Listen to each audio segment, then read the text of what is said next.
प्रिय अब्राहम और लूत के चरवाहों के बीच में झगड़ों का कारण क्या है जानते हैं? उनके पास इतना धन आ गया कि वे साथ ना रह सके। उनका धन इतना बढ़ गया कि उन्हें अलग होना पड़ा। उनकी संपत्ति बढ़ जाने के कारण वे एक साथ नहीं रह पाए। जब झगड़े हो रहे थे तब अब्राहम आकर कहा, हम कुटुंबी हैं ना, हमारा झगड़ना अच्छा नहीं है। तुम एक काम करोगे क्या? तुम दाहिनी ओर जाओ, मैं बाईं ओर जाऊंगा। यदि तुम बाईं ओर जाओगे तो मैं दाहिनी ओर जाऊंगा। हम प्रेम से जिएंगे, बिना झगड़ा किए अलग होकर जिएंगे। दुख होने से मेरे पास आओ, मेरे घर में कोई खुशी की बात होगी तो तुम्हें बुलवाऊंगा, मिलकर आनंद से रहेंगे। बस इतना ही। हमारा इस तरह झगड़ना परमेश्वर का अपमान है, हमारा भी भला नहीं है। एक बुजुर्ग व्यक्ति के रूप में, कलह पसंद ना करने वाले व्यक्ति के रूप में, शांति चाहने वाले कुटुंबी के रूप में लूत को सलाह दिया। लूत को क्या कहना चाहिए था? सुनिए, मेरे पिता नहीं हैं, आप ही मेरे पिता समान हैं। आपको आधार बनाकर आज तक मैं इतनी आशीषों को पाया हूं। मेरे पास जो धन संपत्ति है आपके कारण ही कमाया हूं। आज मैं जो कुछ भी हूं आपके कारण हूं। अभी मेरे चरवाहे कुछ झगड़े किए हैं, इसलिए मैं कैसे आपसे दूर होऊंगा? मैं अपने चरवाहों को बुलवाऊंगा, उन्हें समझाऊंगा, उन्हें ठीक से रहो कहूंगा। मैं मेल को चाहता हूं, मैं आपके साथ ही रहना चाहता हूं। कृपया मुझे अलग रहने को मत कहो, क्योंकि मैं अलग जाकर मैं अपने जीवन में कुछ हासिल नहीं कर सकता। आप मेरे पिता समान हैं और आत्मिक पिता भी हैं। इस परमेश्वर के विषय में आपने ही मुझे बताया, इसलिए आपके ही पीछे आऊंगा, आपके ही संग रहूंगा। अगर लूत ऐसा कहता तो अच्छा होता। जैसे ही अब्राहम तुमको दाहिने जाना है तो जाओ, मैं बाएं जाऊंगा कहने से तुरंत लूत बिना कुछ कहे तुरंत अपनी आंखें उठाकर देखा, अभी मैं किस ओर जाऊं। यानी इसका अर्थ यह है कि लूत बहुत समय से सोच रहा था, मैं कब तक अब्राहम के अनुशासन में रहूं, कब तक इस बुजुर्ग के शरण में मैं रहूं। मेरी कोई स्वेच्छा नहीं है क्या? मैं अपने आप जी सकूं, इतनी संपत्ति मेरे पास नहीं है क्या? इस तरह सोचते हुए लूत बहुत पहले से अलग होने के लिए तैयार था। प्रियो, कभी एक व्यक्ति स्वेच्छा से जीना है चाहता है तो वो साथ में मिल के रहने का निर्णय नहीं लेगा। अलग होना है, अलग रहना है, इस तरह यदि कोई चाह रहे हैं तो वो स्वेच्छा को चाहता है, इस बात को ना भूलें। प्रियो, लूत स्वेच्छा को चाहा, इसलिए अलग होने के लिए तैयार था। अब्राहम जब अलग रहो इस तरह सलाह दिया, तुरंत तैयार हो गया। क्या हुआ देखेंगे। आइए, पढ़ने से पहले हम एक वचन को पढ़ेंगे। नीति वचन 18 अध्याय 1 वचन। जो दूसरों से अलग हो जाता है वह अपनी ही इच्छा पूरी करने के लिए ऐसा करता है और सब प्रकार की खरी बुद्धि से बैर करता है। जो दूसरों से अलग हो जाता है वो अपनी इच्छा पूरी करता है। प्रिय, लूत अलग होना चाहता था क्योंकि वो अपनी इच्छा पूरी करना चाहता था। प्रिय, हम देखते हैं कई संदर्भों में घर में रहने वाले जवान बच्चे अपने माता पिता के उनके अनुशासन में नहीं रहना चाहते हैं। वे सोचते हैं हम अलग रहें, हॉस्टल में रहें, दूसरे शहर में जाकर रहें, क्योंकि उनके साथ रहने से माता पिता हमेशा अनुशासन में रहो कहेंगे। उनके आज्ञा के अनुसार हमें जीना पड़ेगा। अगर शहर चले जाएं या कहीं दूर चले जाएं तो अपनी इच्छा के अनुसार जी सकते हैं। विवाह होने के बाद जब मिल के रहते हैं तो पत्नी सब कुछ पूछते रहती है, प्रश्न करते रहती है, कितना वेतन मिलता है, घर आने में देरी क्यों हो रही है, वेतन पूरा क्या कर रहे हैं। इस तरह प्रश्न करने से उस पति को लगता है अच्छा है कि यहाँ से कहीं दूर ट्रांसफर करा लेने से मुसीबत टल जाएगी, दूसरे शहर जाने का अवसर मिलेगा तो झंझट छूट जाएगा, क्योंकि मेरी पत्नी को हिसाब देना नहीं पड़ेगा। वहां मन मर्जी से जी सकता हूँ, आना जाना कर सकता हूँ। मैं आऊंगी कहने से तुम बच्चों के साथ कैसे आओगी, उनके पढ़ाई का नुकसान होगा, इस तरह कह सकता हूँ। कृपया ध्यान दीजिए, जो अलग होना चाहता है वो अपनी इच्छा पूरी करना चाहता है, वह बुद्धि की बातों से बैर करता है। प्रियो, लूत अलग होना चाहना ही नहीं। उत्पत्ति 13 उसके 9 से हम देखते हैं, क्या सारा देश तेरे सामने नहीं, इसलिए मुझसे अलग हो जा। यदि तू बाईं ओर जाए तो मैं दाहिनी ओर जाऊंगा, और यदि तू दाहिनी ओर जाए तो मैं बाईं ओर जाऊंगा। तब लूत ने आंख उठाकर यरदन नदी के पास वाली सारी तराई को देखा कि वह सब सिंची हुई है। जब तक यहोवा ने सदोम और अमोरा को नष्ट ना किया था, तब तक ओसर के मार्ग तक वह तराई यहोवा की वाटिका और मिस्र देश के समान उपजाऊ थी। इसलिए लूत अपने लिए यरदन की सारी तराई को चुन के पूर्व की ओर चला और वे एक दूसरे से अलग हो गए। प्रियों, अब्राहम के इस बात को कहने से कम लूत को कहना था, आप उम्र में बड़े हैं, आत्मिकता में बड़े हैं, अनुभव में बड़े हैं, आप मेरे पिता समान हैं। एक काम करेंगे क्या? निर्णय लेने के लिए मेरी सामर्थ काफी नहीं है। आप स्वयं प्रार्थना करके मैं किस ओर जाऊं बताइए। आप ही पिता के रूप में मुझे एक अच्छा मार्ग दिखाइए। आप जहां मुझे रहने को कहेंगे मैं वहां रहूंगा। अगर ऐसा पूछता तो अच्छा था। प्रिय अब्राहम ने जैसे ही कहा कि तुम्हें चुनने के लिए अवसर दे रहा हूं, साथ रहकर हम आपस में झगड़े हैं, हमारा अलग रहना भला है कहने से लूत तुरंत आंखें उठाकर एक नगर जो दूर था उसे देखा। वो नगर कौन सा है जानते हैं? सदोम और अमोरा। वो दूर से देखने से कैसा दिखाई दे रहा था जानते हैं आप? यहोवा के वाटिका के समान, हाँ, और मिस्र देश के समान उपजाऊ दिखाई दिया। कैसे दिखाई दिया? देखिए क्या लिखा है, 10वें वचन को पढ़ रहा हूं। यहोवा ने सदोम और अमोरा को नष्ट ना किया था, तब तक सोअर के मार्ग तक वह तराई यहोवा की वाटिका और मिस्र देश के समान उपजाऊ थी। दूर से देखने से वो तराई बहुत अद्भुत थी, सुंदर दिखाई दे रही थी।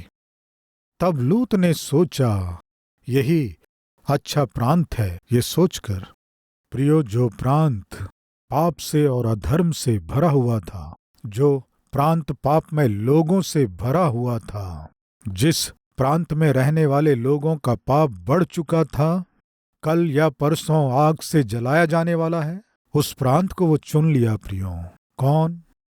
बुद्धिहीन व्यक्ति गलत निर्णय को लिया, गलत फैसला किया।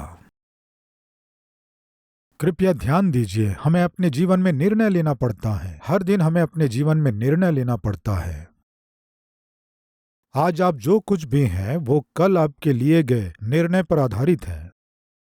कल आप क्या होने जा रहे हैं वो आज आपके लिए गए निर्णय पर आधारित है। उतना क्यों, कल जो हमको टिफिन करना है उसका निर्णय आज शाम को हमें करना होगा। किस लिए? उसके लिए तैयारी करना पड़ेगा। इसलिए अगर आपको डोसा बनाना है तो डोसा का आटा आपके पास रहना है। इडली बनाना है तो इडली के आटे को आपको तैयार करना है, उस आटे को मिला के रखना है। कल सुबह आपको जो भी भोजन बनाना है उसकी तैयारी आपको अभी से करके रखना है। आज हम जो कुछ भी हैं वो हमारे अतीत में लिए गए निर्णयों पर आधारित है। कल हम क्या होने जा रहे हैं वो आज हमारे लिए गए निर्णयों पर आधारित है। प्रियो सुनिए, लूत एक गलत निर्णय को ले रहा है। किसे आधार बनाकर? अपनी आंखों को आधार बनाकर। परमेश्वर को आधार बनाता तो अच्छा होता, आत्मिकता को आधार बनाता तो अच्छा रहता, प्रार्थना को आधार बनाता तो अच्छा रहता। अपनी आंखों को आधार बनाकर, अपनी बुद्धि को आधार बनाकर एक निर्णय लिया कि सदोम और अमोरा प्रांत में जाना है। वो पाप से भरा हुआ प्रांत था। वो अपनी पत्नी और दोनों बेटियों को लेकर सदोम को चला गया। वो सदोम भयानक पापमय नगर था। कृपया सुनिए, वो ऊपर से कैसा दिखाई दे रहा था? यहोवा के वाटिका के समान दिखाई दे रहा, लेकिन अंदर क्या है? पाप है। अंदर क्या है? नाश इंतजार कर रहा है। प्रियो, वैसे ही परमेश्वर ने कहा था उस फल को मत खाना, उस फल को खाओगे तो तुम मर जाओगे। लेकिन वो फल ऊपर से कैसे दिखाई दे रहा था जानते हैं आप? उत्पत्ति की पुस्तक 3 अध्याय 6वां वचन। अतः जब स्त्री ने देखा कि वह वृक्ष का फल खाने के लिए अच्छा और देखने में मनभाऊ और बुद्धि देने के लिए चाहने योग्य भी है, तब उसने उसमें से तोड़कर खाया और अपने पति को भी दिया और उसने भी खाया। कैसा था? मनभाऊ था, बुद्धि देने के लिए चाहने योग्य था। इस तरह दिखाई दिया। क्या सच है? बहुत सुंदर था, लेकिन अंदर क्या था? मृत्यु छिपी थी। पाप भी ऐसा ही है, वो बहुत आकर्षित होता है। आज आप जो पाप कर रहे हैं वह आपको बहुत अच्छा लगता है। आज आपने जो पाप में रिश्तों को बनाकर रखे हुए हैं, प्रेम कह रहे हो, स्नेह कह रहे हो, मित्रता कह रहे हो, बंधन कह रहे हो, रिलेशनशिप कह रहे हो, फ्रेंडशिप कह रहे हो, इन सब से आप कुछ आनंद का अनुभव करना चाहते हो, लेकिन इनके पीछे खतरा है।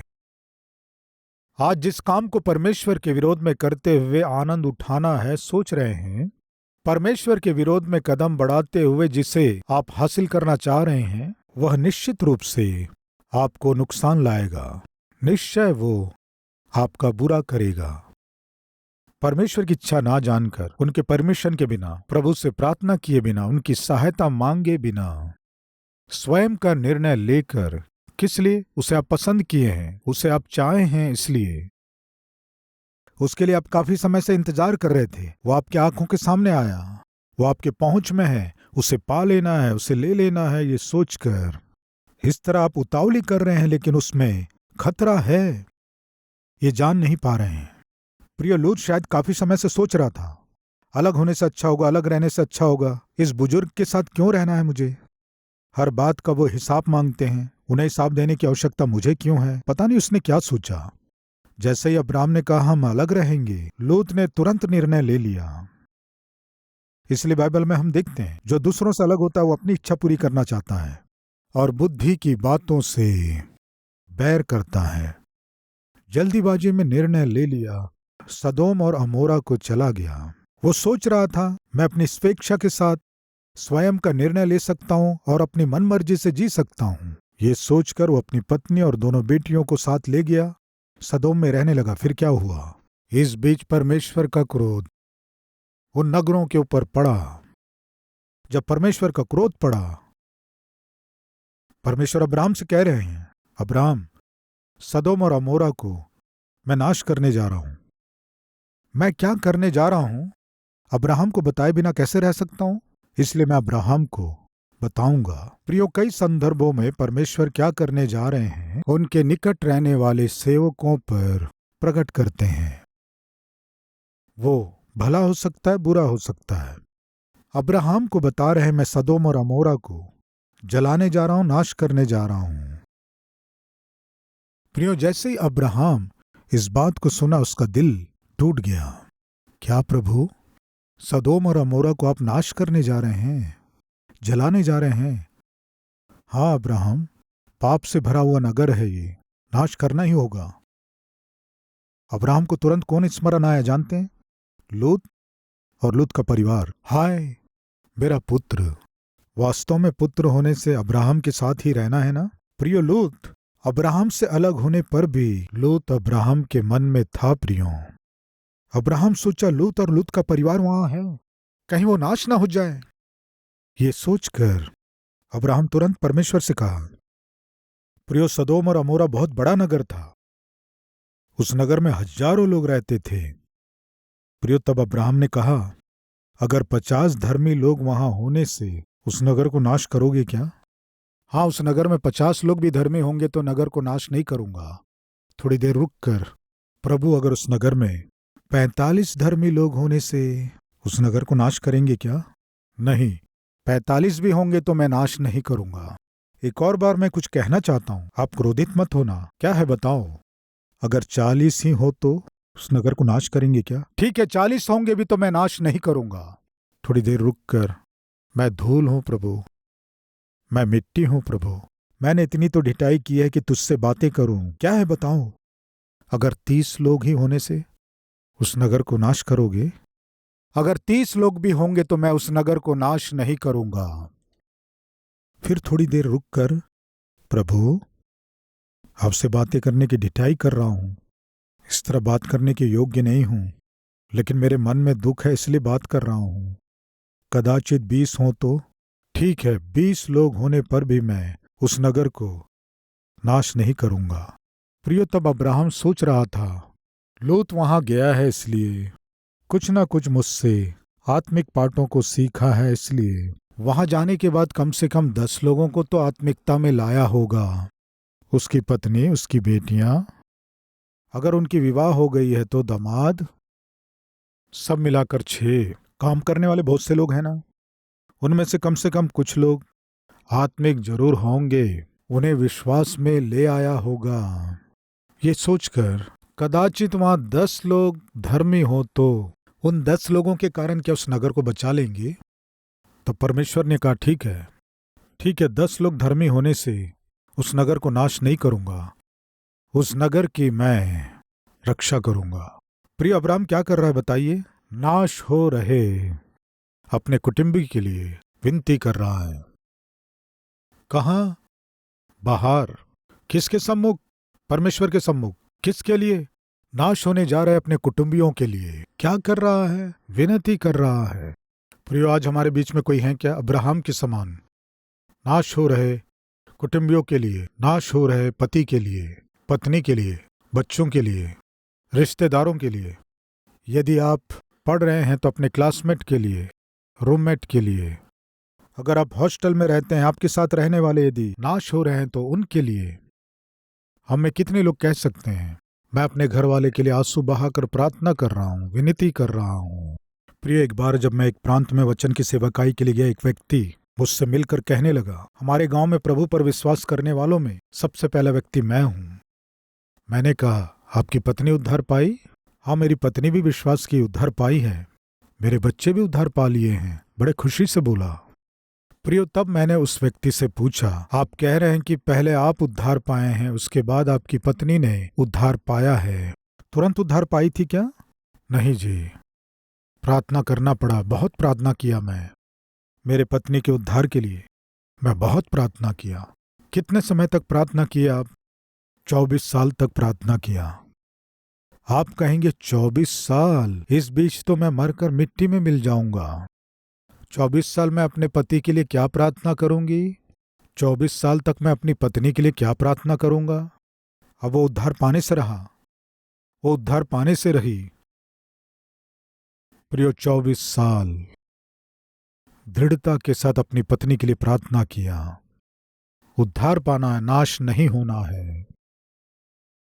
बहुत से लोग हैं जिनका विवाह हुए साल भर हुआ है, पति या पत्नी से परेशान होकर, पति सुधरना है, पत्नी सुधरना है, ये सोचकर प्रार्थना करने वाले, सुधरता नहीं है मेरा पति, सुधरती नहीं है मेरी पत्नी। उनसे पूछते हैं, कब से प्रार्थना कर? 6 महीने से प्रार्थना कर रहे हैं। कितने महीने से? 6 महीने से प्रार्थना कर रहे हैं, नहीं सुधर रहे जी, तंग आ गए हैं हम, अब मेरा पति नहीं सुधरेगा लग रहा है। 6 महीने प्रार्थना किए हैं। ये व्यक्ति 24 साल किया। है क्या कोई हमारे बीच इस तरह प्रार्थना करने वाले? प्रिय, एक बार एक 75 वर्ष के बुजुर्ग व्यक्ति मुझसे मिले, मेरे पास आकर कहने लगे, पास्टर जी, मेरी पत्नी बदलेगी क्या? निश्चय बदलेगी। आपकी प्रार्थना को सुनकर प्रभु निश्चय उन्हें बदलेंगे। 25 वर्षों से मैं प्रार्थना कर रहा हूं मेरी पत्नी बदल जाए, अभी तक कोई बदलाव नहीं आया। मैं 75 वर्ष का हो गया हूं, मेरे मरने से पहले मेरी पत्नी बदल जाएगी क्या? प्रिय, उनकी आंखों में उनके जाने बिना ही आंखों से आंसू बह रहे थे। वो कह रहे थे, मेरे मरने से पहले मेरी पत्नी बदल जाएगी क्या? 25 सालों से मैं प्रार्थना कर रहा हूं। प्रिय, आज के दिन भी उनके मन में एक आशा है, प्रभु मेरी पत्नी को निश्चय बदलेंगे। बहुत से लोग 1 वर्ष प्रार्थना नहीं कर पाते हैं, 2 वर्ष प्रार्थना नहीं कर पाते हैं। हम में से बहुत से लोग बच्चों की शरारत से तंग आकर, क्यों प्रार्थना करना है ऐसे ना सुधरने वाले बच्चों के लिए? क्यों प्रार्थना करना है आज्ञा ना मानने वाले बच्चों के लिए? ऐसे कहने वाले बहुत से माता पिता हैं। प्रार्थना करने में परेशान होते हैं, विनती करने में परेशान हो जाते हैं। लेकिन अब्राहम को देखिए, विनती कर रहा है, विनती कर रहा है, विनती कर रहा है, विनती कर रहा है। अब्राहम के प्रार्थना के द्वारा परमेश्वर क्या किए जानते हैं? लूत और लूत के परिवार को नाश नहीं होने दिया। परमेश्वर उस परिवार को बचा लिया। प्रिय अब्राहम की प्रार्थना लूत और लूत के परिवार को उस आग के गंधकों में जल जाना था, लेकिन उस आग से बाहर निकाल कर ले आया। आइए उस वचन को पढ़ेंगे। 19 अध्याय 15 वचन। जब पौ फटने लगी, दूतों ने लूत से जल्दी करने को कहा और बोले, उठ, अपनी पत्नी और दोनों बेटियों को ले जा जो यहाँ हैं, नहीं तो तू भी इस नगर के अधर्म में भस्म हो जाएगा। पर वह विलंब करता रहा। इस पर उन पुरुषों ने उसका और उसकी पत्नी और दोनों बेटियों के हाथ पकड़े, क्योंकि यहोवा की दया उस पर थी, और उसको निकालकर नगर के बाहर कर दिया। उस सदोम अमोरा में ही मन लगा है। वहां उसने जो स्थापित किया या वहां उसने जो खरीदा है, वो क्या खरीदा, कौन से व्यापार के साम्राज्य को बनाया हम नहीं जानते, लेकिन बाहर आने का मन नहीं कर रहा सदोम और अमोरा से। बलपूर्वक लूत की पत्नी और बच्चों के हाथ पकड़कर बलपूर्वक नगर के बाहर लाना पड़ा। लाकर उनसे बोले, देखो, पीछे मुड़कर मत देखना। वे नगर के बाहर आ गए। एकदम से सदोम और अमोरा के ऊपर परमेश्वर अपने क्रोध को उंडेल दिए। एकदम से क्या हुआ देखेंगे, आइए। 20वां वचन। देख, वह नगर ऐसा निकट है कि मैं वहां भाग सकता हूं, और वह छोटा भी है, मुझे वहीं भागने दे। इस तरह रिक्वेस्ट किया। ठीक है, जाने बोले। 23 वचन। लूत के सोअर के निकट पहुंचते ही सूर्य पृथ्वी पर उदय हुआ। तब यहोवा ने अपनी ओर से सदोम और अमोरा पर आकाश से गंधक और आग बरसाई, और उन नगरों को और उस संपूर्ण तराई को और नगरों के सब निवासियों को भूमि की सारी उपज समेत नष्ट कर दिया। लूत की पत्नी ने जो उसके पीछे थी, दृष्टि फेर के पीछे की ओर देखा, और वो नमक का खंबा बन गई। कितना भी प्रार्थना करे क्या लाभ। लूत की पत्नी का मन पूरा उस सदोम अमोरा में था। वो अपने घर में बहुत सा सोना और बहुत से वस्त्र छिपाई होगी, इसीलिए पूरा मन वहीं था। लूत और लूत की पत्नी और दोनों बेटियां बाहर आने पर भी अब्राहम की प्रार्थना के द्वारा आग के गंधकों में इन्हें जल जाना था, लेकिन बचा लिए जाने पर भी ध्यान दीजिए, लूत अपनी पत्नी को या बेटियों को आत्मिक बना नहीं पाया। परमेश्वर और परमेश्वर की आज्ञा को मानने वाले नहीं बना पाया। चाहे कुछ भी हो, अब्राहम को जो करना था अब्राहम ने किया। लूत और लूत का परिवार नाश ना हो, आग के गंधकों में जल ना जाए, अब्राहम विनती किया। प्रियो, आज मेरी जिम्मेदारी, आपकी जिम्मेदारी, हमारी जिम्मेदारी दूसरों के लिए विनती करना है।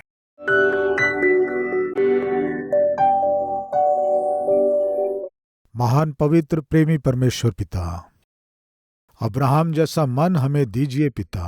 अब्राहम मेल को, शांति को चाहा, अन्य जातियों के बीच रहते हुए भी ना स्वयं अपमानित हुआ और ना वो आपके नाम का अपमान हो, ऐसा जीवन जीना चाहा। ऐसा मन हमें भी दीजिए। हमारे चारों ओर अन्य जाति रहते हैं, उनके बीच हम रह रहे हैं। हमें आदर्श के रूप में रहना है। हमें मूर्खतापूर्वक जीवन जीने की अनुमति नहीं है। लूत जो अपने मनमर्जी से निर्णय लिया, अब्राहम उसके विषय में बहुत ही जिम्मेदारी के साथ था। पिता, हम हमेशा अपने लिए प्रार्थना करते हैं, हमारे आसपास के लोगों के लिए प्रार्थना नहीं कर पा रहे हैं। हमें क्षमा कर, स्वार्थ से भरे हुए जीवन से हमें छुड़ाकर निस्वार्थ और सच्चा जीवन, आत्मिक जीवन हमें दीजिए। इस प्रार्थना में सहभागी होकर जितने लोग प्रार्थना कर रहे हैं, हर एक को आशीष दीजिए। यीशु मसीह के नाम से मांगते हैं पिता, आमीन। प्रिय, इस संदेश के द्वारा आप आशीष पाए हैं तो लाइक कीजिए और सब्सक्राइब कीजिए, और उतना ही नहीं, कमेंट कीजिए, बहुत से लोगों को शेयर कीजिए। विनती करता हूं, कल फिर मिलेंगे। शलोम।